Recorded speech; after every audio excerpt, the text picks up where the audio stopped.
Beneath the silent soil of Xi'an, 8,000 warriors still stand guard. Their eyes lifeless yet watching. Each face is unique. Each expression is human, too human. For centuries, we've called them statues. But under X-ray scans, researchers found traces of micrometallic filament, structures that resemble veins, and hidden within the clay, organic proteins. So what if these soldiers were never sculpted at all?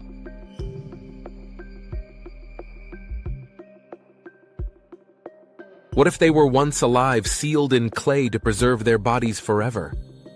And what if one day they wake up? In 1974, a farmer named Yang Zhifa dug a well and struck the top of a head.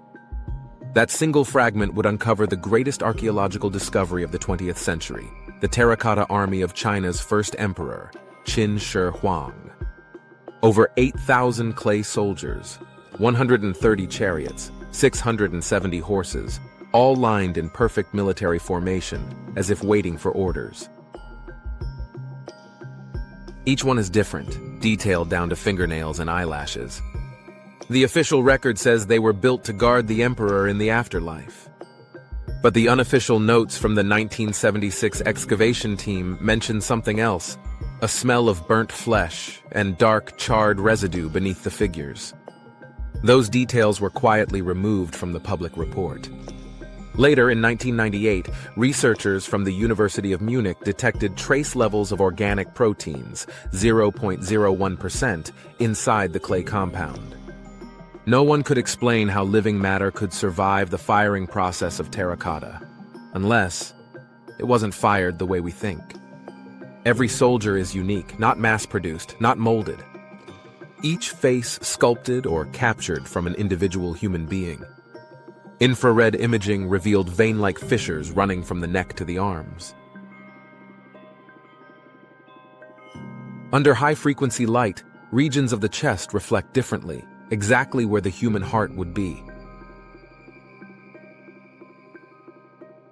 Japanese material scientists from Osaka University, 2017, noticed something even stranger. When subjected to strong electromagnetic fields, samples of the terracotta clay vibrated slightly, as if the material retained a biological pulse. Why would fired clay respond like living tissue? And why do the warriors' pupils, under close magnification, contain crystalline patterns similar to human corneal cells? When fragments of the soldiers were placed in magnetometers, some samples emitted micropulses of magnetic oscillation, the same frequencies measured in decaying muscle tissue. Chemical analysis identified hematite and cinnabar, mercuric sulfide, mixed into the clay.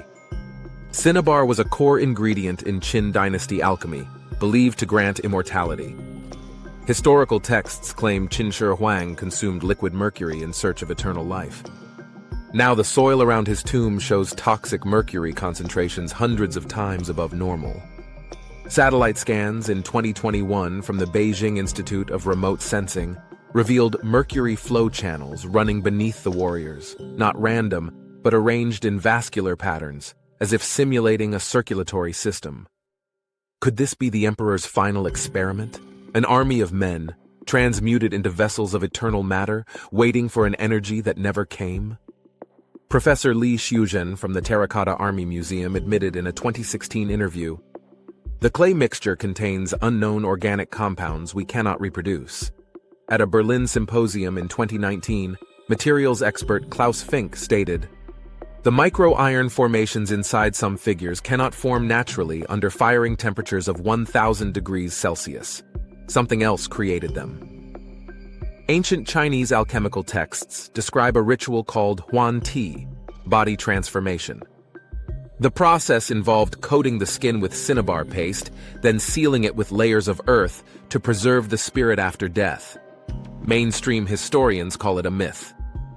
But if myths were only fantasies, why do these statues have individual fingerprints, impossible to sculpt by hand in the 3rd century BCE? One radical theory calls it the flesh-to-clay hypothesis. According to it, the terracotta soldiers were human volunteers or sacrifices, subjected to artificial petrification. Here's how it might have happened. the warriors were coated in cinnabar-infused slurry. Mercury vapor was introduced to replace bodily fluids. The chamber was sealed and superheated, creating a fusion between organic tissue and mineral compounds. Not sculpture, conversion.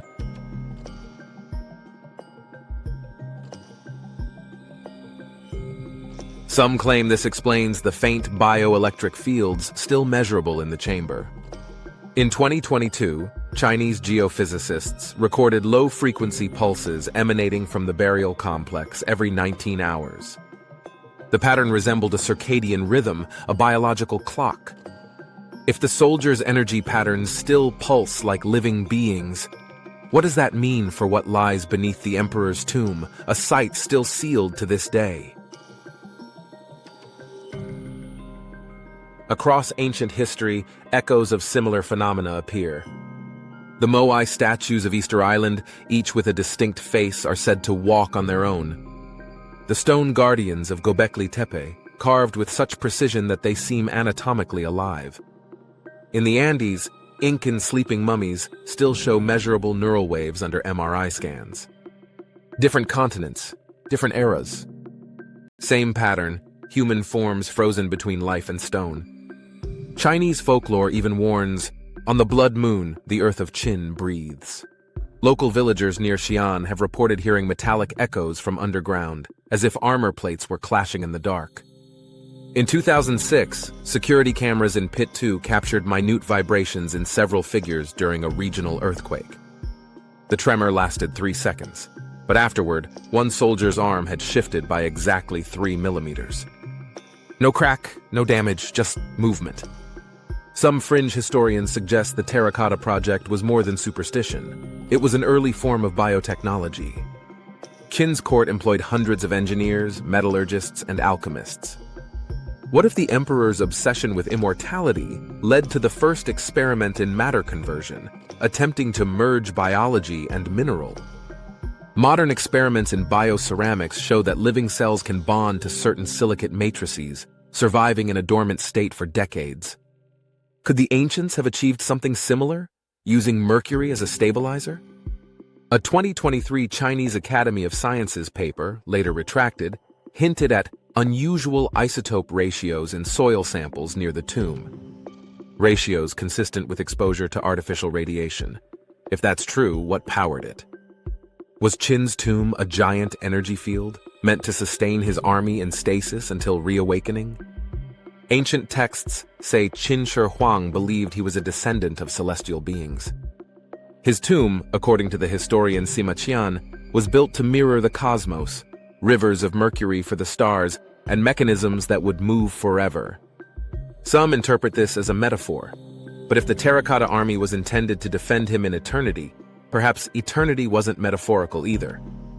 Perhaps the emperor intended to transcend mortality literally, to resurrect, surrounded by a loyal army of transmuted men.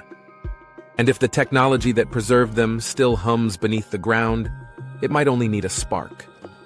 A shift in Earth's magnetic field, a new resonance frequency, or us. Because every time we scan, probe, or drill near the tomb, we send waves of electromagnetic energy deep into that sealed chamber. What if that's exactly what it's waiting for? Reports from local monitoring stations show microseismic events every few years. Too small to register as quakes, but centered directly beneath Pit 1, the frequency is rising. In 2021, after a nearby subway tunnel was constructed, ground sensors recorded anomalous vibration harmonics, frequencies matching human heartbeat ranges, 60 to 80 BPM. And then, during a drone inspection in 2023, one thermal camera caught a faint heat signature emanating from the torso of warrior Nun 6124. The technicians assumed it was equipment error, but the image showed 37.4 degrees Celsius, human body temperature. Official archaeologists dismiss all this as coincidence or interference from underground currents. But privately, several Chinese scientists have admitted unease. One senior geochemist who asked to remain anonymous told the Epic Chronicle, "If what we're seeing is correct, there is residual biological conductivity in the material. It's not supposed to be possible." Another expert from the MIT Asia Studies program compared it to cryogenic suspension, a biological system paused at a molecular level. If so, Qin's army might be the oldest suspended life form on Earth. Imagine this. A civilization so obsessed with eternity, it built a machine of death that turned men into immortal statues. And now, 2,200 years later, as modern technology digs closer and electromagnetic waves fill the ground, those systems, whatever they were, begin to stir. The cinnabar veins pulse. The iron within their bones hums, and under the weight of centuries, the clay starts to breathe again. If the tomb were opened and the emperor's chamber exposed to air, would it release something, a field, a frequency, a consciousness waiting to command? We've seen this before, in myths of stone armies guarding kings. In the book of Ezekiel, the Valley of Dry Bones rises. In Hindu lore, warriors of ash await the return of Kalki. Always the same story, the army that sleeps but never dies. Could these legends be memories of the same phenomenon, human transmutation repeated across time? If ancient cultures shared hidden knowledge of matter manipulation, the Terracotta Army might be its final masterpiece, the last functioning echo of a lost global science. Qin Shi Huang called himself the Eternal Emperor. He sought to rule both life and death, and perhaps he did. The 8,000 soldiers beneath Xi'an may not be sculptures. They may be prisoners of a failed immortality experiment, frozen at the threshold of resurrection. But energy cannot vanish, it only waits. And as Earth's magnetic field shifts, as global frequencies evolve with our technology, the resonance beneath the tomb could synchronize again. When that happens, the army that once conquered all of China might rise once more, not to defend their emperor, but to finish his conquest. And when that day comes, the world will learn that immortality was never a myth, it was a warning.